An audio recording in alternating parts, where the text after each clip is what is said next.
ইতিহাস বলে খায়রুল কুরুন তথা যেই যুগকে রাসূল সাল্লাল্লাহু আলাইহি ওয়াসাল্লাম সর্বশ্রেষ্ঠ যুগ বলেছেন, সেই যুগেও ভারত পাকিস্তানের মাটিতে কোরআন এবং হাদিসের চর্চা হয়েছে। কুতুবে সিত্তাহ বুখারী, মুসলিম, আবু দাউদ, নাসাই, তিরমিজি, ইবনে মাজাহ, 6 জনেরই শিক্ষক কুতাইবা বিন সাঈদ আল বাগলানি। বহু হাদিস পাবেন কুতুবে সিত্তাতে, শুরু হবে হাদ্দাসানা কুতাইবা, হাদ্দাসানা কুতাইবা, বহু অগণিত হাদিস কুতুবে সিত্তা।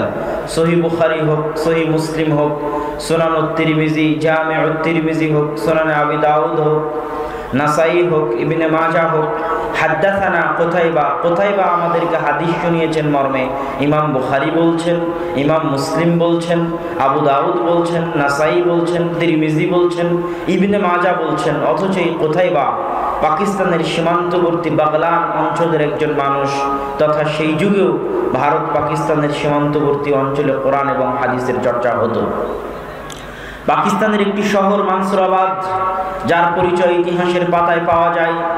বহু ইতিহাসবিদ লিখেছেন যে 400 শতাব্দী হিজরিতে, 300 শতাব্দী হিজরির পরে এই অঞ্চলগুলোতে মানসুরাবাদ, পাকিস্তানের মানসুরাবাদ যেটা সিন্ধু প্রদেশের অন্তর্গত, বর্তমান সিন্ধু প্রদেশের অন্তর্গত, এই অঞ্চলগুলোতে না হানাফি মাযহাবের অনুসারী ছিল, না মালিকি মাযহাবের অনুসারী ছিল, না শাফিঈ মাযহাবের অনুসারী ছিল, না হাম্বলি মাযহাবের অনুসারী ছিল, না মু'তাজিলা মুরজিয়া ফিরকার অনুসারী ছিল।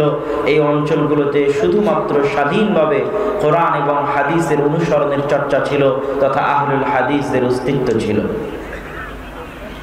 আরো আশ্চর্য হবেন, ইতিহাসের পাতায় এমন কিছু বড় বড় ব্যক্তিত্ব দেখা গেছে যারা এমন বড় বড় কারনামা আঞ্জাম দিয়েছে, অথচ সেগুলো তারা আঞ্জাম দিয়েছেন ভারত পাকিস্তানের মাটিতে বসে এবং বহু আগে। মাশারিকুল আনোয়ারের কথা বলেন, যেখানে তিনি বুখারী মুসলিমকে একত্রিত করেছেন। ইমাম সাগানি এবং মিন্নাতুল বারি পড়লে পাবেন, আমি সেখানে উল্লেখ করেছি সহিহ বুখারীর নুসখা, পাণ্ডুলিপি, সহিহ বুখারীর যে পাণ্ডুলিপি থেকে আজকে আমরা প্রকাশিত সহিহ বুখারী পাচ্ছি, প্রিন্টেড সহিহ বুখারী পাচ্ছি, টাইপ করা সহিহ বুখারী পাচ্ছি। এই সহিহ বুখারী যে সমস্ত পাণ্ডুলিপির সহযোগিতা নিয়ে তৈরি করা, তার একটা পাণ্ডুলিপি ছিল ইমাম সাগানির, যিনি মাশারিকুল আনোয়ার নামক গ্রন্থ লিখেছিলেন, জন্ম পাকিস্তানের লাহোরে। তার পরবর্তীতে আরো বহু আলেম ছিলেন যারা ভারত পাকিস্তানের মাটিতে কোরআন এবং হাদিসের খেদমত করেছেন। ইমাম তাহের পাটনি, পাটনার অধিবাসী, তিনি অনেক গ্রন্থ লিখেছেন হাদিসের উপরে, কঠিন কঠিন রাবির নামের উপর গ্রন্থ লিখেছেন, মাজমাউ বাহারিল আনোয়ার লিখেছেন, আরো অনেক গ্রন্থ লিখেছেন, যেই গ্রন্থগুলোতে কোরআন এবং হাদিসের কঠিন শব্দ, হাদিসের কঠিন কঠিন রাবির পরিচয়, এই জিনিসগুলো তিনি সেখানে ফুটিয়ে তুলেছেন। অথচ তিনি এই যুগের আলেম নন, অনেক আগের আলেম। তো ভারত উপমহাদেশের মাটিতে কোরআন এবং হাদিসের চর্চা অনেক আগে থেকেই ছিল, যেগুলো ইতিহাসের পাতা ঘাটলে দেখা যায়। তবে ভারত পাকিস্তানের মাটিতে হাদিস চর্চার স্বর্ণযুগ, যেই স্বর্ণযুগের কারণে আজ কোরআন এবং হাদিস টিকে আছে বলে মানুষ মনে করে, বিজ্ঞ ব্যক্তিরা মনে করে। যখন মার্কাজুল ইলম পরিবর্তন হতে থেকেছে, কখনো মার্কাজুল ইলম ছিল বাগদাদ, কখনো মার্কাজুল ইলম ছিল হিজাজ, কখনো মার্কাজুল ইলম ছিল বুখারা সামারকান্দ, কখনো মার্কাজুল ইলম ছিল নিশাপুর রায়। এই মার্কাজুল ইলমগুলো পরিবর্তন হতে থেকেছে। কখনো মার্কাজুল ইলম ছিল আন্দালুস, স্পেন। আমরা হয়তো স্পেনকে ভুলতে বসেছি, কিন্তু আমি আমার বহু বক্তব্যে ইশারা করেছি, ইঙ্গিত করেছি যে কত বড় বড় আলেম স্পেনের মাটিতে ছিলেন, আন্দালুসের মাটিতে ছিলেন। ইবনে হাজাম আন্দালুসি বিরাট বড় মুহাদ্দিস, অনেক বড় মুহাদ্দিস। তার আল মুহাল্লা বিল আসার, আব্বুরা সাধারণত যে সমস্ত বই দেখে ফতোয়া দিয়ে থাকে, সেই সমস্ত বইয়ের একটা গুরুত্বপূর্ণ বই হচ্ছে আল মুহাল্লা বিল আসার, যে বইটা সাজানোই হয়েছে আসার দিয়ে। উনি চেষ্টা করেছেন প্রত্যেকটা ফতোয়া আসার, সরাসরি নাস, সরাসরি হাদিস, সরাসরি কোরআন, সরাসরি সাহাবীদের কওল, সরাসরি তাবিঈদের কওল, সরাসরি তাবে তাবিঈদের কওল দিয়ে ফতোয়া দেওয়ার, রায় কিয়াস থেকে দূরে থাকার চেষ্টা করেছেন ইমাম ইবনে হাজাম আন্দালুসি, স্পেনের মানুষ। তাফসিরে কুরতুবির লেখক ইমাম কুরতুবি, কুরতুবা, যেটাকে ইংরেজিতে বলা হয় কর্ডোভা, সেটাকে আরবিতে বলা হয় কুরতুবা। তিনি স্পেনের কর্ডোভা নগরীর অধিবাসী, তাফসিরে কুরতুবির লেখক ইমাম কুরতুবি। হাফিজুল মাগরিব ইবনে আব্দুল বার 463 হিজরিতে একই সাথে হাফিজুল মাগরিব মারা গেছেন, হাফিজুল মাশরিক মারা গেছেন। হাফিজুল মাশরিক বলা হতো খতিব বাগদাদিকে। মাশরিক মানে হচ্ছে পূর্বের, হাফেজ পূর্বের দেশগুলোর সবচেয়ে বড় হাফেজ আলেম। খতিব বাগদাদিও 463 হিজরিতে মারা যান। হাফিজুল মাগরিব পশ্চিমের দেশগুলোর সবচেয়ে বড় হাফেজ, সবচেয়ে বড় আলেম ইবনে আব্দুল বার 463 হিজরিতে মারা যান। একই হিজরিতে হাফিজুল মাগরিব হাফিজুল মাশরিকের মৃত্যু হয়। ইবনে আব্দুল বার এত বড় মাপের আলেম ছিলেন, মুয়াত্তা মালিকের পিছনে তার যে খিদমাত রয়েছে, তার লিখিত আত-তামহিদ, তার লিখিত আল-ইস্তিযকার আজও পৃথিবীর ইতিহাসে চিরভাস্বর, চিরস্মরণীয়। এমন কোন মুহাদ্দিস, এমন কোন আলেম নাই যার বাড়িতে আত-তামহিদ নাই, যার বাড়িতে আল-ইস্তিযকার নাই, যেটা ইবনে আব্দুল বার রাহিমাহুল্লাহর লেখা। বাড়ি আন্দালুস, স্পেন। এরকম বড় বড় আলেমের নাম বলা যাবে। বিখ্যাত উসুলবিদ ইমাম শাতিবি, তিনি আন্দালুসের, স্পেনের, তথা স্পেনও একসময় মারকাজুল ইলম ছিল, জ্ঞানের কেন্দ্র ছিল। কিন্তু যুগের পরিক্রমায় যখন পৃথিবীর সব জায়গা থেকে জ্ঞান উঠে গেল, জ্ঞানের চর্চা সীমিত হয়ে আসলো, আলেম ওলামার অভাব দেখা দিল, হাদিসের চর্চার অভাব দেখা দিল। জালালউদ্দিন সুয়ুতির মৃত্যুর পরে পৃথিবী বড় মাপের তেমন কোনো আলেম আর দেখতে পেল না। তখন আল্লাহ সুবহানাহু ওয়া তাআলা ভারত পাকিস্তানের মাটিকে জ্ঞান চর্চার জন্য বাছাই করে নিয়েছিলেন, এবং ভারত পাকিস্তানের আলেম ওলামা এই ভারত পাকিস্তানের মাটিকে জ্ঞান চর্চার এমন উর্বর ভূমি বানিয়েছিল যে আজকের পৃথিবী স্বীকার করতে বাধ্য হচ্ছে। আমি নিজেও বাস্তব তার চাক্ষুষ প্রমাণ দেখেছি। এমন কোন হাদিসের বই নাই, এমন কোন ইলমুল রিজালের বই নাই, এমন কোন ইলমুল জারহ ওয়া তা'দীলের বই নাই যার অধিকাংশগুলো যদি বলা হয় আউয়াল তাবা, প্রথম প্রকাশ, প্রথম টাইপ করা প্রিন্টেড প্রকাশ কোথায় থেকে, দেখলেই দেখা যাবে হিন্দ থেকে, হায়দ্রাবাদ দাকান, দায়রাতুল মাআরিফ হায়দ্রাবাদ দাকান থেকে প্রকাশিত। বিখ্যাত ইয়েমেনের আলেম আব্দুর রহমান বিন ইয়াহইয়া আল মুআল্লিমি, তিনি আল জারহ ওয়া তা'দীল ইবনে আবি হাতিম, আবু হাতিম হচ্ছেন বিখ্যাত মুহাদ্দিস। মুহাদ্দিসদের মধ্যে যারা পাহাড় স্বরূপ, জাবাল স্বরূপ, হাদিস শাস্ত্রে যাদের কথা চলে, যারা ইমাম বুখারী, ইমাম মুসলিম, আবু দাউদ, নাসাই, তিরমিজির উস্তাদ, আবু হাতিম, আহমদ বিন হাম্বল, আবু যুরআ, ইয়াহইয়া বিন মাঈন, ইয়াহইয়া বিন সাঈদ আল কাত্তান, আলী ইবনুল মাদিনী, এই 5 জন হচ্ছেন হাদিস শাস্ত্রের জাবাল, পাহাড়, যাদের কথায় রাবীদের যাচাই বাছাই নির্ধারিত হয়। এই রাবী চলবে না চলবে না, 80%, 90% রাবীদের সঠিক ব্যাঠিক নির্ধারিত হয় এনাদের কথার উপর ভিত্তি করে। সেই আবু হাতিম আর আবু যুরআ দুইজনকে পাশে বসিয়ে তাদের এই আবু হাতিমের সন্তান আব্দুর রহমান ইবনে আবি হাতিম, তিনি একজন করে রাবীর নাম নেন আর বাপকে জিজ্ঞেস করেন, আব্বা এই রাবীর বিষয়ে আপনার মন্তব্য কি, এই বর্ণনাকারীর বিষয়ে আপনার মন্তব্য কি। পিতা উত্তরে বলে, ছেলে লিখতে থাকে, পাশে আর একজন শাইখ থাকে আবু যুরআ, তাকে জিজ্ঞেস করা হয় এই রাবীর বিষয়ে আপনার মন্তব্য কি, তিনি বলেন, ছেলে লিখতে থাকে। এই লিখিত বই আল জারহ ওয়া তা'দীল, হাদিস শাস্ত্রে, জারাহ তা'দীলের শাস্ত্রে কোন রাবী চলবে কোন রাবী চলবে না, এই শাস্ত্রে সবচেয়ে পুরাতন এবং সবচেয়ে গ্রহণযোগ্য, সবচেয়ে নির্ভরযোগ্য সানাদওয়ালা গ্রন্থ হচ্ছে আল জারহ ওয়া তা'দীল। ইমাম বুখারী যখন তারিখুল কাবীর লিখেছিলেন, ইমাম বুখারীর জীবনের প্রথম লেখাগুলোর একটা ছিল 18-19 বছর বয়সে যখন তিনি তারিখুল কাবীর লেখেন, তখন তিনি সমস্ত রাবীদের জীবনী রচনা করার চেষ্টা করেছিলেন, কিন্তু তেমন জারাহ তা'দীল নকল করেননি। খুব অল্প সীমিত জারাহ তা'দীল নকল করেছেন, রাবী চলবে কি চলবে না কথা নকল করেছেন সীমিত। তো ইবনে আবি হাতিম ওই রাবীগুলোকে নিয়েই, যেই রাবীগুলো তারিখুল কাবীর ইমাম বুখারীর লেখা, ওই রাবীগুলোকে নিয়ে বাপ আর আবু যুরআর সামনে বসেছে আর তাদের মন্তব্য লিখতে থেকেছে। সেটা আল জারহ ওয়া তা'দীল ইবনে আবি হাতিম প্রথম প্রকাশিত হয়েছে কোথায় থেকে, আব্দুর রহমান বিন ইয়াহইয়া আল মুআল্লিমি, কোথায়, ইয়েমেনের মুহাদ্দিস, তিনি এই বই প্রকাশ করেছেন কোথায় বসে, ভারতের হায়দ্রাবাদে বসে, দায়রাতুল মাআরিফ দাকানে বসে গবেষণা করে করে আউয়াল তাবা, প্রথম প্রকাশ এই বইয়ের ভারতের মাটিতে। এরকম অগণিত অসংখ্য বই আছে, অসংখ্য খিদমাত আছে যেগুলো ভারতের মাটি থেকে আঞ্জাম দেওয়া হয়েছে। আজ সৌদি আরবের শায়েখদের কাছে যত হাদিসের সানাদ আছে, হাদিসের সানাদ মানে আল্লাহ রাসূল পর্যন্ত, ইমাম বুখারী পর্যন্ত, মুসলিম, আবু দাউদ, নাসাই, তিরমিজি, ইবনে মাজাহ পর্যন্ত যে সিলসিলায়ে সানাদ, যে এই বই আমি অমুককে পড়িয়েছি, সে তাকে পড়িয়েছে, সে তাকে পড়িয়েছে, এই সানাদ সাবিত না হলে বই সাবিত হয় না। লেখক পর্যন্ত সানাদ সাবেত না হলে বই অগ্রহণযোগ্য প্রমাণিত হয়। যেমন লেখক থেকে আল্লাহ রাসূল পর্যন্ত সানাদ লাগে হাদিসটা আল্লাহ রাসূলের কিনা এটা প্রমাণ করতে, বুখারী থেকে রাসূল সাল্লাল্লাহু আলাইহি ওয়াসাল্লাম পর্যন্ত সানাদ লাগবে হাদিস আল্লাহ রাসূলের কিনা এটা প্রমাণ করতে। কিন্তু এই বই ইমাম বুখারী লিখেছে না অন্য কেউ লিখেছে, আমার কাছে প্রকাশিত যে বুখারী, এই বুখারী ইমাম বুখারীর লেখা বুখারী না কার লেখা বুখারী, এটা প্রমাণ করতে ইমাম বুখারী থেকে আমার পর্যন্ত সানাদ লাগবে, না হলে প্রমাণিত হবে না যে এই সহিহ বুখারী ইমাম বুখারীর বুখারী। মানুষ বলবে এটা বিকৃত করে অন্যের লেখা নামে চালিয়ে দেওয়া হয়েছে, ইমাম বুখারীর নয়। এই যে সানাদগুলো আজও সৌদি আরবের মাটিতে যত সানাদ আছে তার 50%, 60-70% সানাদ শাহ ওলিউল্লাহ মুহাদ্দিস দেহলভী হয়ে, ভারতের কোনো না কোনো মুহাদ্দিস হয়ে, মিয়া নাজির হোসাইন দেহলভী হয়ে, ভারতের কোনো না কোনো মুহাদ্দিস হয়ে এই সানাদগুলো লেখক পর্যন্ত পৌঁছে, বুখারী, মুসলিম, আবু দাউদ, নাসাই, তিরমিজি, ইবনে মাজাহ পর্যন্ত পৌঁছে। এই জন্য এখনও আরবের শায়েখদের মধ্যে প্রচলন রয়েছে সানাদ গ্রহণের জন্য ভারত পাকিস্তানে আসা, কেননা এখনও পৃথিবীর আলী সানাদ, উঁচু সানাদ, এই উঁচু সানাদ বলতে মাঝখানে ব্যবধান কমে যাওয়া, লেখক পর্যন্ত ব্যবধান কমে যাওয়াকে বলা হয় আলী সানাদ। এখনও আলী সানাদ অনেক ভারত, পাকিস্তান, বাংলাদেশের মাটিতে রয়েছে, যেগুলো অন্য দেশগুলোতে পাওয়া কঠিন আছে। আমি আলোচনা করছিলাম জালালউদ্দিন সুয়ুতির পরে ভারতের মাটিতে হাদিসের যে খিদমাত শুরু হয়, এই খিদমাতের কথা সকলেই স্বীকার করেছেন। যদি এই খিদমাত না থাকতো তাহলে হয়তো হাদিসের চর্চা দুনিয়া থেকে মিটে যেত। সেই খিদমাতগুলোর প্রথম যিনি শুরু করেছেন তার নাম বলতে হয় নওয়াব সিদ্দিক হাসান খান ভূপালী। নওয়াব সিদ্দিক হাসান খান ভূপালী একাধারে যেমন রাষ্ট্রনেতা ছিলেন, ঠিক তেমন আলেম ছিলেন। এত উন্নত মানের আরবি সাহিত্যে তিনি বই লিখতেন যে আরবদের পক্ষে অত উন্নত মানের আরবি সাহিত্যে বই লেখা সম্ভব কিনা প্রশ্নবিদ্ধ। তারাও সেই বই পড়তে হিমশিম খেয়ে যেত।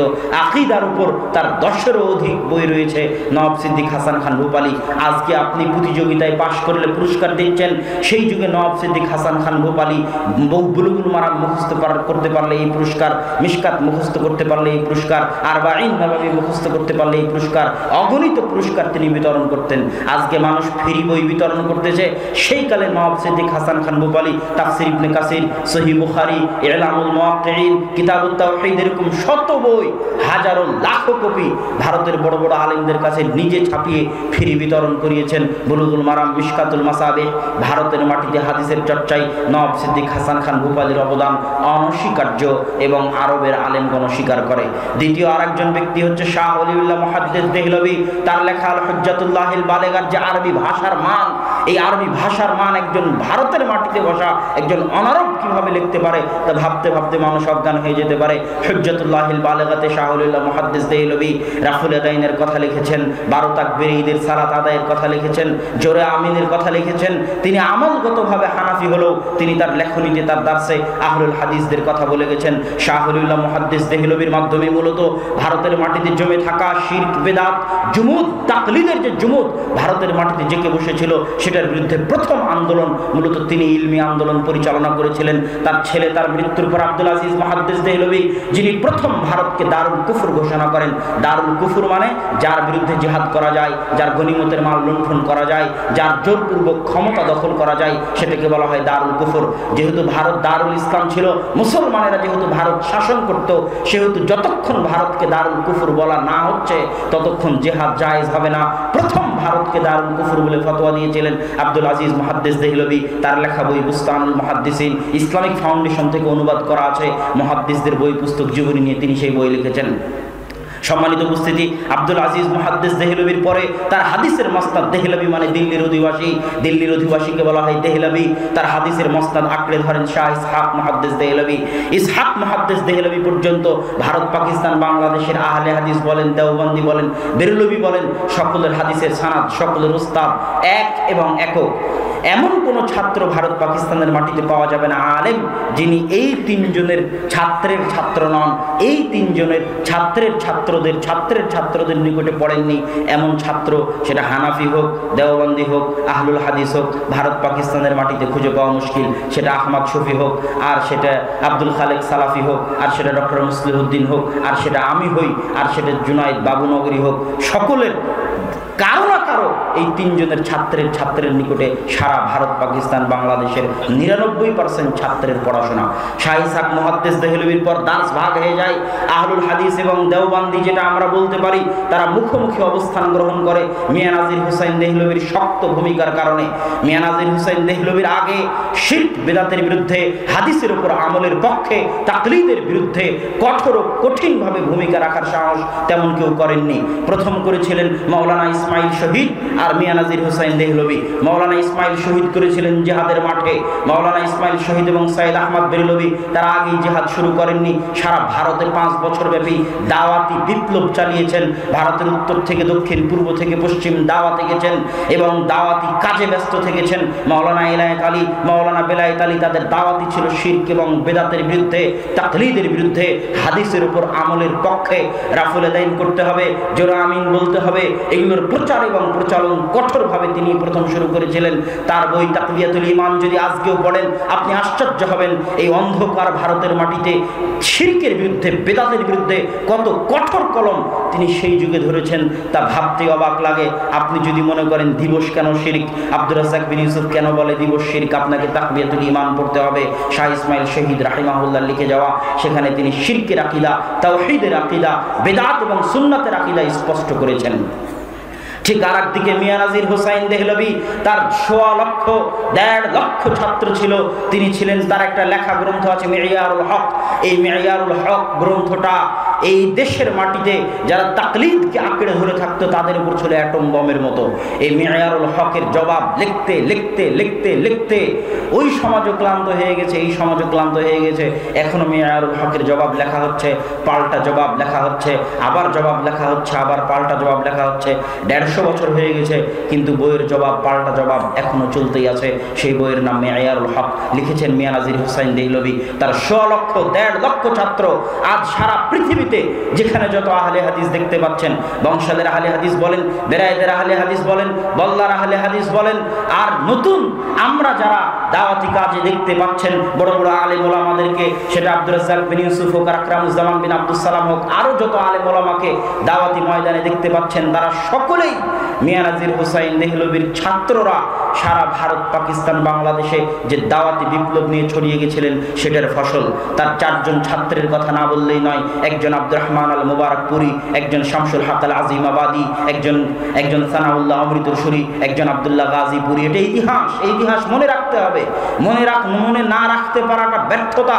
আমি দারুল উলুম দেওবন্দে পড়েছি, প্রত্যেক ক্লাসে এমন কোনো ক্লাস নাই যেই ক্লাসে দারুল উলুম দেওবন্দের শিক্ষকেরা বলতেন না যে হামারে আকাবির ने फरमाया, मौलाना कासिम नानुतवी साहब ने ये फरमाया, অমুক সাহাব ने ये फरमाया। তারা তাদের আকাবিরদের ইতিহাসগুলো ধরে রেখেছে, তাদের দার্সে, তাদের তাদরিসে, তাদের বক্তব্যে, তাদের লেখনীতে। কিন্তু আহলুল হাদিসরা তাদের সালাফ, তাদের আকাবিরদের ইতিহাস ভুলে গেছে, ধরে রাখার চেষ্টা করে না, চর্চা করার চেষ্টা করে না। আব্দুর রহমান মুবারকপুরীর নাম মুখস্থ করতে হবে, প্রত্যেক আহলে হাদিস সন্তানের জানা থাকতে হবে। শামসুল হক আজিমাবাদীর নাম, সানাউল্লাহ অমৃতসরীর নাম। আজকে অন্যরা বলতেছে যে তারা ফাতেহে কাদিয়ানিয়াত, কাদিয়ানীদের বিরুদ্ধে নাকি তাদের আন্দোলন সবচেয়ে সফল। হ্যাঁ, তারাও আন্দোলন করেছে, এই কথা সত্য, কিন্তু কাদিয়ানীদের বিরুদ্ধে সবচেয়ে সঠিক, সবচেয়ে মজবুত, সবচেয়ে কঠোর, সবচেয়ে কার্যকরী, সবচেয়ে সফল আন্দোলনের লিডার ছিলেন মাওলানা সানাউল্লাহ অমৃতসরী। এবং তার সাথে মোবাহালাতেই, তার সানাউল্লাহ অমৃতসরীর সাথে মোবাহালাতেই গোলাম আহমদ কাদিয়ানির মৃত্যু হয়। গোলাম আহমদ কাদিয়ানি এবং সানাউল্লাহ অমৃতসরীর যে মোবাহালা, সেটা ঐতিহাসিক মোবাহালা। আমি যদি সত্যের উপর থাকি তাহলে তোমার মৃত্যু আগে হবে, আর তুমি যদি সত্যের উপর থাকো তাহলে আমার মৃত্যু আগে হবে। এই মর্মে তারা মোবাহালা করলেন। গোলাম আহমদ কাদিয়ানি আগে মারা গেলেন। গোলাম আহমদ কাদিয়ানির মৃত্যুর প্রায় 40 বছর পর পর্যন্ত নবুয়তের, খাতমে নবুয়তের জীবন্ত মুআজিজা হিসেবে পৃথিবীর বুকে জীবিত ছিলেন মাওলানা সানাউল্লাহ অমৃতসরী। বলা হয় একই টেবিলে শিয়া আসুক, সুন্নি আসুক, ব্রিলভি আসুক, দেওবন্দি আসুক, আর আরারিয়া সমাজ আসুক, হিন্দু আসুক, বৌদ্ধ আসুক, ইহুদি আসুক, খ্রিস্টান আসুক, সকলের সাথে একই মঞ্চে তর্ক বিতর্ক করে সকলকে পরাজিত করতে পারবেন, এরকম জ্ঞান আল্লাহ সানাউল্লাহ অমৃতসরীকে দান করেছিলেন। তিনি আহলুল হাদিস নামে একটা পত্রিকা, আখবারে আহলুল হাদিস নামে একটা পত্রিকা প্রতি মাসে প্রকাশ করতেন। স্বাধীনতার সময় শিখেরা, হিন্দুরা তার অমৃতসর হচ্ছে ভারত পাকিস্তানের সীমান্তবর্তী অঞ্চল পাঞ্জাব, ভারতের পাঞ্জাবের অমৃতসরে তার যে লাইব্রেরি ছিল, বিশাল লাইব্রেরি, শিখেরা হিন্দুরা সেই বিশাল লাইব্রেরির আগুনে জ্বালিয়ে দিয়েছিল। মাওলানা আবুল কালাম আজাদ দিল্লি থেকে পুলিশ পাঠিয়েও ওই লাইব্রেরি রক্ষা করতে পারেননি। এখানে একটা মজার জিনিস হচ্ছে, মাওলানা সানাউল্লাহ অমৃতসরী পাকিস্তানের পক্ষে, মাওলানা আবুল কালাম আজাদ ভারতের পক্ষে। মাওলানা আবুল কালাম আজাদ অখণ্ড ভারতের পক্ষে, মাওলানা সানাউল্লাহ অমৃতসরী দ্বিজাতি তত্ত্ব, মুসলমানদের নিয়ে আলাদা পাকিস্তান তৈরি করতে হবে সেটার পক্ষে।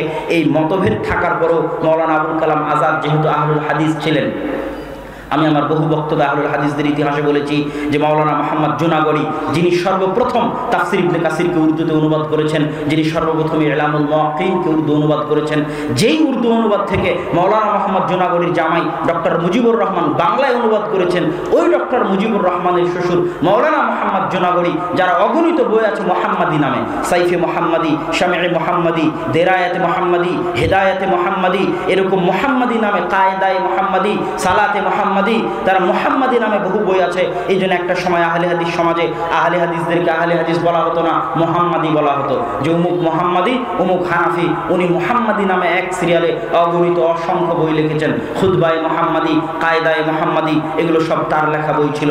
এই মাওলানা মুহাম্মদ জুনাগড়ি যখন ইলামুল মুওয়াক্কিনের উর্দু অনুবাদ করলেন, তাফসির ইবনে কাসিরের উর্দু অনুবাদ করলেন প্রথম, তখন ওই মাওলানা আবুল কালাম আজাদ, যিনি কংগ্রেসের নেতা, যিনি ভারতের ছিল, ভারতের মাটিতে মার্কাজুল ইলম, আহলুল হাদিসদের মার্কাজ জামিয়া রহমানিয়া বন্ধ হয়ে যাওয়ার পর থেকে নিয়ে 60 শতকের আগ পর্যন্ত দীর্ঘ 20 বছর আহলুল হাদিসদের কোনো কেন্দ্রীয় মার্কাজ ভারতের মাটিতে ছিল না। পরবর্তীতে জামিয়া সালাফিয়া বানারস প্রতিষ্ঠা হওয়ার মাধ্যমে ভারতের মাটিতে আহলুল হাদিসদের ইলমি মার্কাজ হয়, যেই জামিয়া সালাফিয়া বানারস থেকে দীর্ঘ 5 বছর আব্দুর রহমান বিন আব্দুর রাজ্জাক পড়াশোনা করে এসেছে। বলছিলাম আব্দুর রহমান আল মুবারকপুরীর কথা, উনি জামিয়া রহমানিয়ার ফারিক। আব্দুর রহমান আল মুবারকপুরী তুহফাতুল আহওয়াজির লেখক, আরেকটা বইয়ের তিনি লেখক, সেই বইয়ের কথা না বললেই নয়। বুলুগুল মারাম আহলুল হাদিসদের মাদ্রাসাগুলোতে পড়ানো হয়। তখন কিছু হানাফি আলেম ভাবলো বুলুগুল মারামের সব হাদিস তো আহলে হাদিস মাযহাবের পক্ষে, আমরা একটা হাদিসের বই কেন না লিখি যে হাদিসের বইয়ে হানাফি মাযহাবের হাদিস থাকবে। বইয়ের নাম আসারুস সুনান, লেখকের নাম মাওলানা নিম্বি। বই প্রকাশ হওয়া শেষ হয়নি, বইয়ের উত্তর লিখলেন আরবিতে আব্দুর রহমান মুবারকপুরী, বইয়ের নাম দিলেন আবকারুল মিনান ফি নাকদে আসারিস সুনান। এক বইয়েই ওই আসারুস সুনান মাটির নিচে চলে গেল। ভারতের কোনো হানাফি মাদ্রাসার সাহস হলো না আর ওই আসারুস সুনানকে সিলেবাসের অন্তর্ভুক্ত করার, শুধু আব্দুর রহমান মুবারকপুরীর আবকারুল মিনান ফি নাকদে আসারিস সুনান এই গ্রন্থের কারণে। এরকম আরেকটা গ্রন্থ ভারতের আলেম ওলামা লেখার চেষ্টা করেছেন মাওলানা আশরাফ আলী থানভীর পরামর্শে। মাওলানা জাফর আহমদ থানভী, মাওলানা আশরাফ আলী থানভী আবার অখণ্ড ভারতের পক্ষে ছিলেন। মাওলানা আশরাফ আলী থানভী আবার পাকিস্তানের পক্ষ ছিলেন, অখণ্ড ভারতের বিরোধী ছিলেন। আর মাওলানা হোসাইন আহমদ মাদানী অখণ্ড ভারতের পক্ষে ছিলেন। তো মাওলানা আশরাফ আলী থানভীর পরামর্শে মাওলানা জাফর আহমদ ওসমানী লিখলেন ইলাউস সুনান, যেখানে শুধু হানাফি মাযহাবের পক্ষে হাদিসগুলোকে জমা করা হয়েছে, যে হাদিসগুলো দিয়ে হানাফি মাযহাবের বিভিন্ন ফতোয়াকে সাবিত করা চেষ্টা করা হয়েছে। ওই ইলাউস সুনানের জবাব এখন দিচ্ছেন পাকিস্তানের একজন বিখ্যাত আহলে হাদিস আলেম মাওলানা ইরশাদুল হক আল আসারি। ইলাউস সুনান ফিল মিজান নামে বই, যেটার আরবিও আছে, যেটার উর্দু আছে। তো আলোচনা করছিলাম মাওলানা আব্দুর রহমান মুবারকপুরীর কথা। তারপরে মাওলানা শামসুল হক আজিমাবাদী গায়াতুল মাকসুদ সুনানে আবু দাউদের 32 খণ্ডে আরবি ভাষায় ব্যাখ্যা গ্রন্থ, শ্রেষ্ঠ ব্যাখ্যা গ্রন্থ তিনি লিখেছেন গায়াতুল মাকসুদ।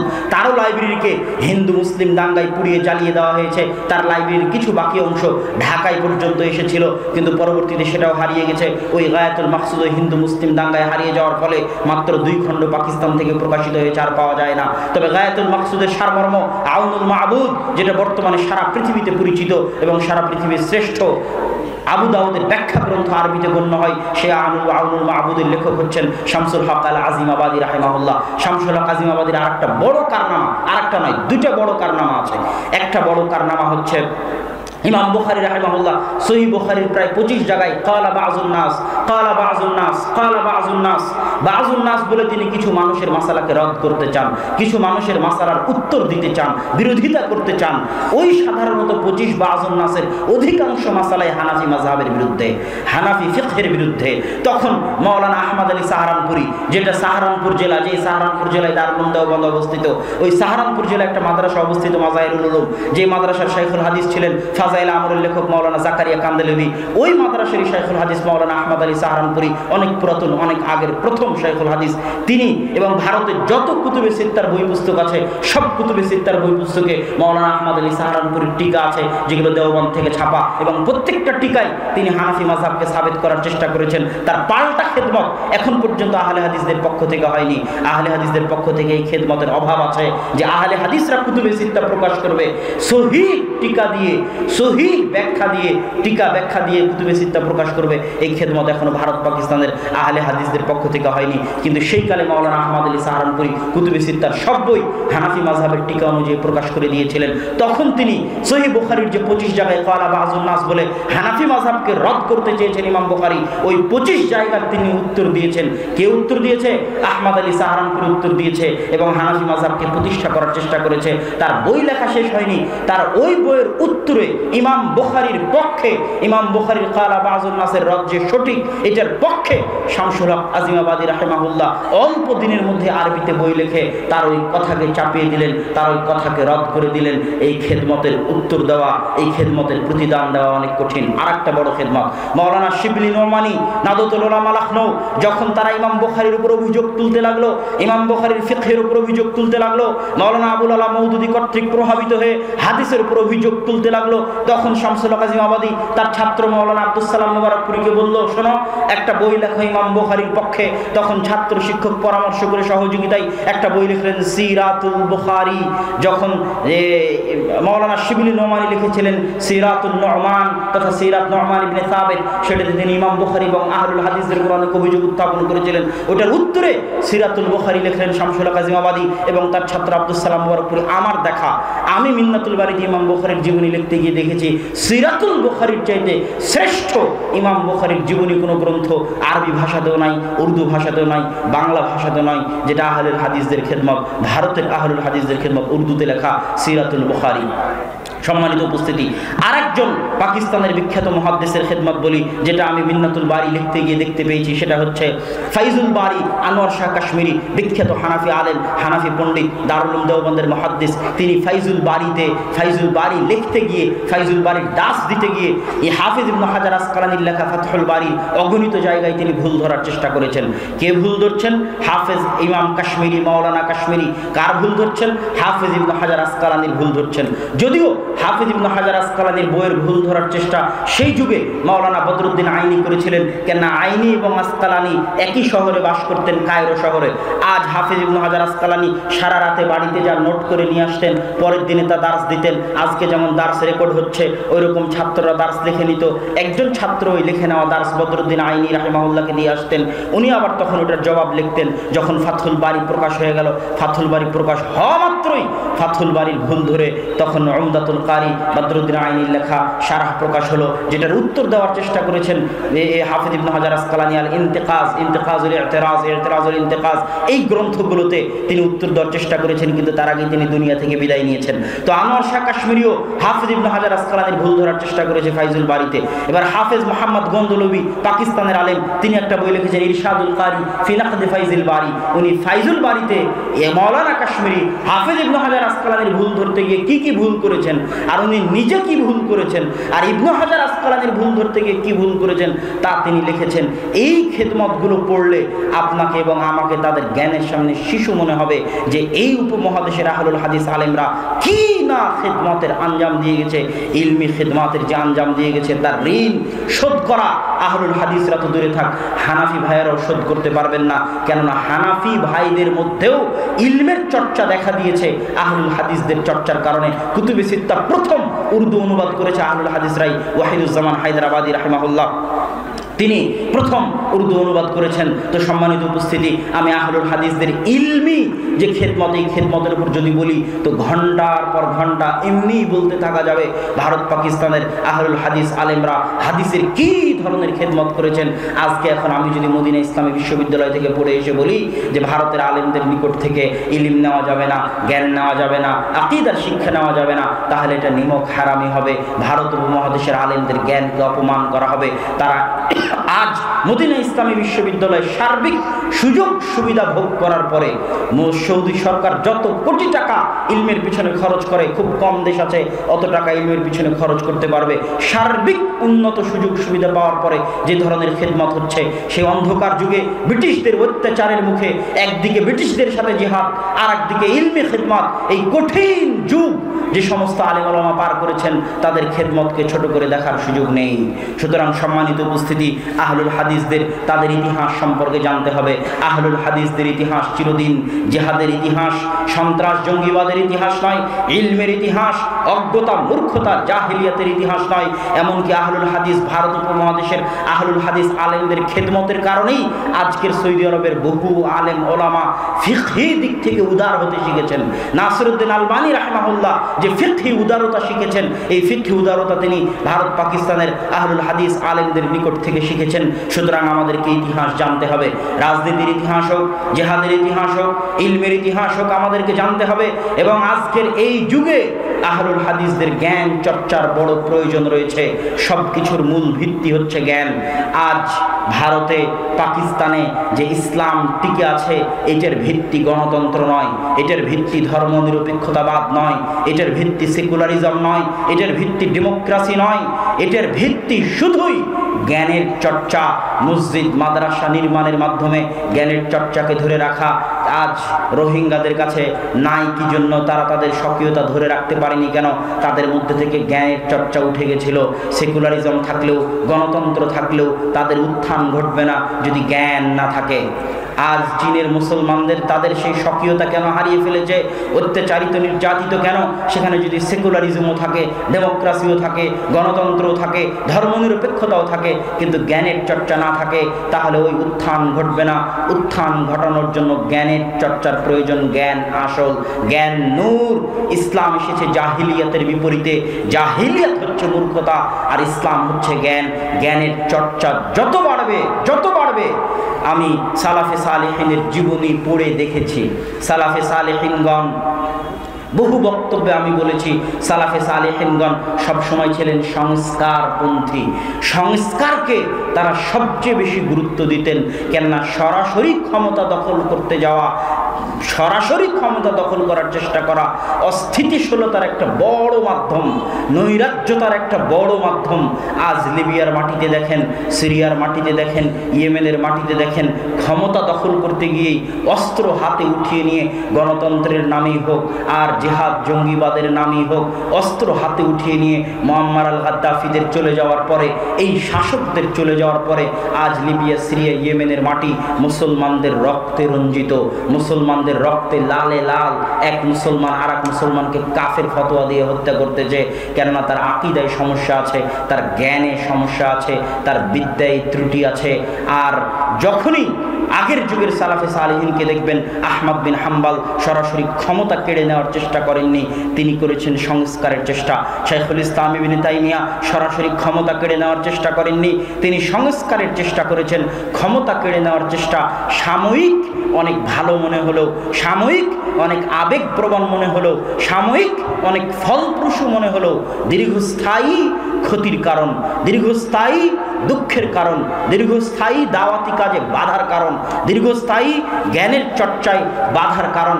আর সংস্কারের চেষ্টা, অরাজনৈতিকভাবে প্রভাব বিস্তারের চেষ্টা, আপনি হয়তো আজকে অরাজনৈতিকভাবে প্রভাব বিস্তারটা সারা পৃথিবীতে 100-100 বাস্তব, 100-100 বাস্তব। কীভাবে? আজ আপনি দেখতেছেন যে আমেরিকার ক্ষমতায় আসছে জো বাইডেন, তার আগে দেখলেন আমেরিকার ক্ষমতায় ডোনাল্ড ট্রাম্প, তার আগে হয়তো ছিল বারাক ওবামা। কিন্তু আসলে বারাক ওবামার যুগেও, ডোনাল্ড ট্রাম্পের যুগেও, জো বাইডেনের যুগেও আমেরিকার আসল ক্ষমতা ছিল ইহুদি ইসরায়েলদের হাতে। তো ইহুদি ইসরায়েলেরা কি ভোটের মাধ্যমে লড়াই করে আমেরিকার ক্ষমতা দখল করলো? ইহুদি ইসরায়েলেরা কি অস্ত্রের মাধ্যমে আমেরিকার ক্ষমতা দখল করলো? এটাকে বলা হয় লবিংয়ের মাধ্যমে অরাজনৈতিক প্রভাব। পৃথিবীর এমন কোনো দেশ নাই, আজকে আপনি হয়তো চোখের সামনে দেখতে পাচ্ছেন প্রধানমন্ত্রী শেখ হাসিনা বাংলাদেশের প্রধানমন্ত্রী, কিন্তু অরাজনৈতিকভাবে আন্ডারগ্রাউন্ডে যারা টাকার মালিক, যারা ক্ষমতার মালিক, তারা অন্য কেউ। এটাই পৃথিবীর চিরন্তন বাস্তব সত্য। আপনিও আজকে ভোটে দাঁড়িয়ে ক্ষমতায় চলে যাবেন, অন্যের কাছে জিম্মি হয়ে যাবেন। যারা আগে থেকে সত্যিকার রিয়াল ক্ষমতার মালিক তাদের কাছে জিম্মি হয়ে যাবেন, তাদের কথার বাইরে আপনি চলতে পারবেন না, নড়তে পারবেন না। এই জন্য আসল হচ্ছে অরাজনৈতিকভাবে প্রভাব বিস্তার করা, প্রভাব বিস্তার করে সরকারকে মানতে বাধ্য করা, সংস্কার হতে বাধ্য করা, সমাজ সংস্কার, সমাজ বিপ্লব ইসলামের বিজয়ের মূল ভিত্তি। বলেন বাংলাদেশ মুসলমানদের দেশ, 90% মুসলমানদের দেশ, 90% মুসলমানের কয়জন সালাত আদায় করে? তাহলে কিভাবে এটা 90% মুসলমানের দেশ হয়, যেখানে 90% মুসলমানের 2%, 3% সালাত আদায় করে না? এদের উপর আপনি কিসের ইসলামী খেলাফত কায়েম করবেন? আজকে ইসলামী খেলাফত কায়েম করলে কালকে এরাই বিদ্রোহ করবে, চাইনা খেলাফত। এটাই বাস্তব সত্য। আজকে বাংলাদেশ বলছেন মুসলমানের দেশ, কয়টা বাংলাদেশের মুসলমান কোরআন পড়া জানে? কয়জন? বাংলাদেশে তো চলে আবেগের খেলা, বাংলাদেশের সর্বত্র আবেগ নিয়ে ছিনিমিনি খেলা হয়, সর্বত্র। যেমন আজকের এই প্রোগ্রামের আয়োজন করা হয়েছে জিকে একাডেমির মাঠে, এরপরে আসছে সালাফি কনফারেন্স 4-5 মার্চ। বাঙালি যেহেতু আবেগী জাতি, বিশাল সমাবেশ ঘটেছে, আরো বহু জায়গায় সমাবেশ ঘটবে। বাঙালি যেহেতু আবেগী জাতি, আজকে যদি ঘোষণা করা হয় মিছিলের আহ্বান, শত লোক লাখ লোকের অভাব হবে না।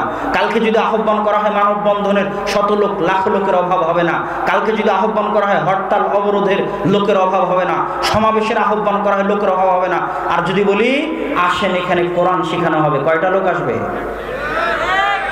কথা বলেন না যে আজকে জিকে একাডেমির মাঠে যদি আমি বলতাম কোরআন শিখাবো, কয়টা লোক আসবে?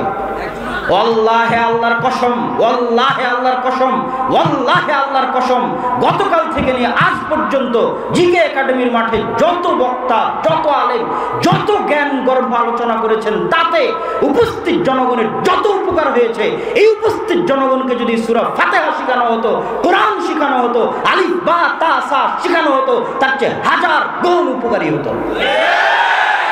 কিন্তু সম্ভব নয়। কালকে আমিও সালাফি কনফারেন্সে এরকম সব বক্তারা আসবে, তারা বক্তব্য দিবে, কেন? আবেগী জাতি। জ্ঞান কঠিন জিনিস, ইলম কঠিন জিনিস। ইলমকে অর্জন করতে যায় না, এক লিল্লাহে তাকবীর দিয়ে 10টা গাড়ি ভেঙে দেওয়া অনেক সহজ। কিন্তু এক সূরা ফাতিহা সঠিকভাবে তেলাওয়াত করা, কোরআন সঠিকভাবে পড়তে পারা, জ্ঞান সঠিকভাবে অর্জন করতে পারা। ওমা খালাকতুল জিন্না ওয়াল ইনসা ইল্লা লিয়াবুদুন, জাতি এখনো বুঝতে পারেনি এই আয়াতের অর্থ যে লিয়াবুদুন মানে কি। ওমা খালাকতুল জিন্না ওয়াল ইনসা ইল্লা লিয়াবুদুন, এই আয়াতের অর্থ কি এটা এখনো মানুষ বুঝতে পারেনি। কালেমা লা ইলাহা ইল্লাল্লাহ, এটার অর্থ কি এটা এখনো মানুষ বুঝতে পারেনি। কালেমা লা ইলাহা ইল্লাল্লাহ উলুহিয়াত, আল্লাহ সুবহানাহু ওয়া তাআলা বলেননি লা হাকিমা ইল্লাল্লাহ, নেই কোনো শাসক আল্লাহ ব্যতীত, অতএব দৌড়াও, তোমাকে শাসক হওয়ার জন্য দৌড়াতে হবে, এটা আল্লাহ সুবহানাহু ওয়া তাআলা বলেননি। আল্লাহ সুবহানাহু ওয়া তাআলা কি চেয়েছেন? তুমি শাসক থাকো, কিন্তু শাসক হয়েও দাসত্ব করো আল্লাহ। তুমি প্রজা থাকো, কিন্তু প্রজা হয়েও দাসত্ব করো আল্লাহ। এটা উলুহিয়াত। যখনই বলা হবে লা হাকিমা ইল্লাল্লাহ, তখন সবাই শাসক হওয়ার জন্য দৌড়াবে। শুধু রক্তের খেলা চলবে, রক্তের খেলা চলবে, ক্ষমতার দ্বন্দ্ব, ক্ষমতার লড়াই চলবে। এই জন্য লা ইলাহা ইল্লাল্লাহর অর্থ মানুষ বুঝতে পারেনি। তাওহীদ মানুষকে এখনো বোঝানো যায়নি যে তাওহীদ কাকে বলে। ওমা খালাকতুল জিন্না ওয়াল ইনসা ইল্লা লিয়াবুদুন, ইবাদত করার জন্য সৃষ্টি করেছি। ইবাদত বললে আপনি বুঝবেন সালাত, সিয়াম, হজ, যাকাত। ইবাদতটা এসেছে আব্দুন থেকে, আব্দুল্লাহ, আল্লাহর দাস। ইয়াবুদুন, আল্লাহর দাসত্ব। আমি এবারের বহু বক্তব্যে আল্লাহর দাসত্ব বিষয়টা ক্লিয়ার করার চেষ্টা করেছি। পৃথিবীর কেউ না কেউ কোনো না কোনো কিছুর দাস। কেউ ক্ষমতার দাস, কেউ নারীর দাস, কেউ টাকার দাস, কেউ ফ্রি ফায়ার পাবজি গেমের দাস, কেউ ফেসবুকের দাস, কেউ টুইটারের দাস, কেউ জুয়া মদের আড্ডার দাস। আর একমাত্র পূর্ণ স্বাধীন, পূর্ণ আজাদ, যাবতীয় দাসত্ব থেকে মুক্ত সেই যে 100-তে 100 আল্লাহর দাস। পৃথিবীতে একমাত্র স্বাধীন হাওয়ায় মুক্ত বাতাসে নিঃশ্বাস নিতে পারে সে যে 100-তে 100 আল্লাহর দাস। রাসূল সাল্লাল্লাহু আলাইহি ওয়াসাল্লাম, খালিদ বিন ওয়ালিদ, ওমর ইবনুল খাত্তাব, আবু বকর, তাদেরকে রাসূল সাল্লাল্লাহু আলাইহি ওয়াসাল্লাম এমন কোন সোনার জাদুর চাবিকাঠি দিয়ে যাননি যেই চাবিকাঠিতে যেই তরবার নাড়ালে সব রোমান সাম্রাজ্য আর পারস্য সাম্রাজ্যের পতন হয়ে গেছে। আল্লাহ রাসূল তাদেরকে দিয়ে গেছিলেন কি? আল্লাহ রাসূল তাদেরকে দিয়ে গেছিলেন 100-তে 100 আল্লাহর দাসত্ব। আল্লাহ রাসূল যদি তাদেরকে বলতেন শোনো, যেভাবেই হোক ক্ষমতায় থাকতে হবে, যেভাবেই হোক ক্ষমতা কিন্তু ছাড়া যাবে না, বিকৃতি আনতেই হবে। আজ নাম নিয়েই বলতেছি, জামাত ইসলাম বিকৃতি আনেনি, এনেছে। অগণিত অসংখ্য তাদের সংবিধানের মধ্যে বিকৃতি এনেছে, শুধু রাষ্ট্রীয়ভাবে নিবন্ধন ধরে রাখার জন্য, টিকিয়ে রাখার জন্য। না হলে নিবন্ধন বাতিল হয়ে যাবে। 30% যদি নারী নেতৃত্ব না দেয় দলের মধ্যে, নিবন্ধন দিবে না সরকার। যদি নাম জামাতে ইসলাম বাংলাদেশ না করে, বাংলাদেশ জামাতে ইসলাম যদি না করে, তাহলে দিবে না নিবন্ধন। তখন নাম চেঞ্জ করে জামাতে ইসলাম বাংলাদেশ করা হয়েছে। 30% নারী নেতৃত্ব নিয়ে আসা হয়েছে, অগণিত পরিবর্তন করা হয়েছে। আমার চ্যালেঞ্জ থাকলো, আবুল আলা মওদুদী যেই দিন জামাত ইসলাম প্রতিষ্ঠা করেছিলেন, তখনকার জামাত ইসলামের সংবিধান আর আজকের জামাত ইসলামের সংবিধানের মধ্যে যদি বিকৃতি না থাকে, আমি আব্দুল্লাহ বক্তব্য দিব না। বিকৃতি কেন এসেছে? ক্ষমতা ধরে রাখার চাহিদায়। সে বিকৃতিটা কোথায় করা হয়েছে? ইসলামের মধ্যে। ইসলামকে জবাই করে আমি কিভাবে ইসলাম প্রতিষ্ঠা করব? যদি ইসলাম কোনোদিন প্রতিষ্ঠা করতে হয়, 100% ইসলাম প্রতিষ্ঠা করতে হবে, নো কম্প্রোমাইজ। হয় ক্ষমতা আসবে, না হয় ক্ষমতা আসবে না। ক্ষমতা দেওয়ার মালিক আল্লাহ, কিন্তু 100% উলুহিয়াত রাখতে হবে আল্লাহ। আল্লাহর উলুহিয়াতে সরিষা সমপরিমাণ কম্প্রোমাইজ করে আহলে হাদিসরা ক্ষমতায় যেতে রাজি নয়। আহলে হাদিসরা এরকম হাজারো ক্ষমতার মুখে লাথি মারতে রাজি আছে, শুধু আল্লাহর উলুহিয়াত বাস্তবায়ন করার জন্য। কেন? একটা দল, একটা জামাত তো থাকতে হবে, যারা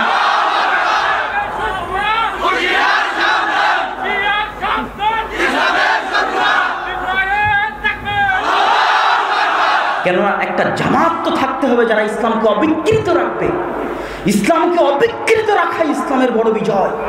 যত শত্রু ইসলামের এসেছে, ওরিয়েন্টালিস্টদের নিয়ে আপনি পড়ুন, আজ অক্সফোর্ড ক্যামব্রিজে যে সমস্ত বড় বড় গুরুরা, তাদের বিশাল খেদমত আছে। মুহাদ্দিসরা ওই খেদমত করতে পারেনি, জন্মগত ইহুদি খ্রিস্টান, কিন্তু শিখেছে আরবি ভাষা, ওরা যত বড় খেদমত করেছে। আমার ওস্তাদ মুফতি সাইদ আহমদ পালানপুরি বলতেন যে ওরিয়েন্টালিস্টদের একজন আছে, নাম আমি ভুলে গেছি, যে 16 বার মুসনাদে আহমদ প্রথম থেকে শেষ পর্যন্ত পড়েছে। কয়বার? 16 বার। ইহুদি খ্রিস্টান জন্মগত গবেষণা করে কোরআন হাদিস নিয়ে তারা জাম আল মুফাহরাস বানিয়েছে, হাদিসের শব্দগুলোকে ডিকশনারি ভিত্তিক সাজিয়েছে। মানে নিয়াত শব্দ লেখার পর লিখেছে যে নিয়াত শব্দটা আবু দাউদে এত নাম্বার হাদিসে আছে, নিয়াত শব্দটা তিরমিজিতে এত নাম্বার হাদিসে আছে, নিয়াত শব্দটা ইবনে মাজাতে এত নাম্বার হাদিসে আছে। এই ডিকশনারি কোনো মুসলমান আহলে হাদিস, মুসলমান মুহাদ্দিস তৈরি করেনি, ওরিয়েন্টালিস্ট ইহুদি খ্রিস্টানরা তৈরি করেছে। কেন? তারা চেয়েছে ইসলামের মধ্যে বিকৃতি ঢুকাতে। একটা ধর্মের অবিকৃত থাকাই ওই ধর্মের আসল বিজয়। আর আদিকাল থেকে আজ পর্যন্ত আহলুল হাদিসদের 100% টার্গেট ছিল, 1 নাম্বার প্রায়োরিটি ছিল অবিকৃত ইসলাম চাই, বিকৃত ইসলাম চাই না। জাল জয়ীফ হাদিস ভিত্তিক ইসলাম চাই না, সহিহ হাদিস ভিত্তিক ইসলাম চাই। শিরক বেদাত যুক্ত ইসলাম চাই না, শিরক বেদাত মুক্ত ইসলাম চাই। তাতে যদি দেহের রক্ত দেওয়া লাগে তো দিতে রাজি আছি। আহমদ বিন হাম্বল রক্ত দেয়নি, শাইখুল ইসলাম ইবনে তাইমিয়া রক্ত দেয়নি। শাইখুল ইসলাম ইবনে তাইমিয়াকে জেলখানায় বন্দী করে আহলুল হাদিসদের কণ্ঠকে কি রোধ করা গেছে? আহমদ বিন হাম্বলকে বাগদাদের রাস্তায় উল্টা করে ঘুরিয়ে আহলুল হাদিসদের কণ্ঠকে কি রোধ করা গেছে? ইমাম মালিককে পিটিয়ে তার ফতোয়া থেকে কি তাকে সরানো গেছে? যায়নি।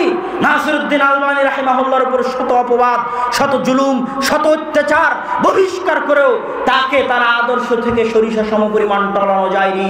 আহলুল হাদিসরা আদর্শে বিশ্বাস করে, আহলুল হাদিসরা আদর্শের জন্য সব কিছু বিসর্জন দিতে রাজি আছে। টাকা পয়সা বিসর্জন দিতে রাজি আছে, সন্তান সন্ততি বিসর্জন দিতে রাজি আছে, ক্ষমতা বিসর্জন দিতে রাজি আছে, নিজের জীবন বিসর্জন দিতে রাজি আছে। সিলেটের মাটিতে 500 কোটি 1000 কোটি টাকার মামলা দিয়ে যারা তা আমাদের কণ্ঠকে রোধ করতে পারেনি, তারাই তো হত্যার চেষ্টা করে কণ্ঠকে রোধ করতে গেছে। এটাই প্রমাণ করে, এই হত্যার চেষ্টাই প্রমাণ করে যে ইসলামকে 100% অবিকৃত রাখার আন্দোলনই সঠিক আন্দোলন। এই আন্দোলনই এমন সঠিক আন্দোলন যে আন্দোলনকে শুধু এদেশের বেলাতিরা ভয় পায় না, ওই আমেরিকায় বসে থাকা, ইসরায়েলে বসে থাকা, ভারতে বসে থাকা ব্রাহ্মণবাদী সাম্রাজ্যবাদীরা ভয় পায়। কেননা তারা টাকা দিয়ে, ধোঁকা দিয়ে, লোভ দিয়ে, লালসা দিয়ে অন্যদেরকে পরিবর্তন করতে পারে, কিন্তু আহলে হাদিসদের পরিবর্তন করতে পারে না। এটাই সমস্যা। সম্মানিত উপস্থিতি, এই জন্য আমি আমার বক্তব্যে যেটা বুঝাতে চেয়েছি, সংক্ষিপ্ত সারমর্ম কথাই, এত বিস্তারিত এখানে বলার মতো সময় নেই, বক্তব্য শেষ করে দিতে হবে। আসল কথা হচ্ছে লা ইলাহা ইল্লাল্লাহর অর্থ বুঝতে হবে এবং আহলুল হাদিসরা কি চায় সেটা পরিষ্কার বুঝতে হবে। ক্ষমতা চায় না, এই কথা অসম্ভব। ক্ষমতা আমরা চাই, কিন্তু কোনো প্রকার কম্প্রোমাইজ করে নয়। ক্ষমতা আমাদের টার্গেট নয়, আমাদের টার্গেট আল্লাহর উলুহিয়ত। আল্লাহর উলুহিয়তের সাথে কোনোদিন যদি আল্লাহ সুবহানাহু ওয়া তাআলা ক্ষমতা দেয় তাহলে আমরা ক্ষমতায় যাব ইনশাআল্লাহ, কিন্তু আল্লাহর উলুহিয়তে সরিষা সংপরিমাণ কম্প্রোমাইজ করে আমরা ক্ষমতায় যেতে রাজি নই। আল্লাহ সুবহানাহু ওয়া তাআলা যেন আহলুল হাদিসদের তাদের আদর্শের উপর, তাদের আকীদার উপর মরা পর্যন্ত অবিকৃত, অটল এবং অবিচ্যুত রাখে। আল্লাহুম্মা আমিন। এই বলে আমি আমার সংক্ষিপ্ত বক্তব্য এখানেই শেষ করছি। ওয়া আখিরু দাওয়ানা আলহামদুলিল্লাহি রাব্বিল আলামিন। আসসালামু আলাইকুম ওয়া রাহমাতুল্লাহি ওয়া বারাকাতুহু। মাশাআল্লাহ, আলহামদুলিল্লাহ। ফজর পর্যন্ত চলবে নাকি? মাশাআল্লাহ।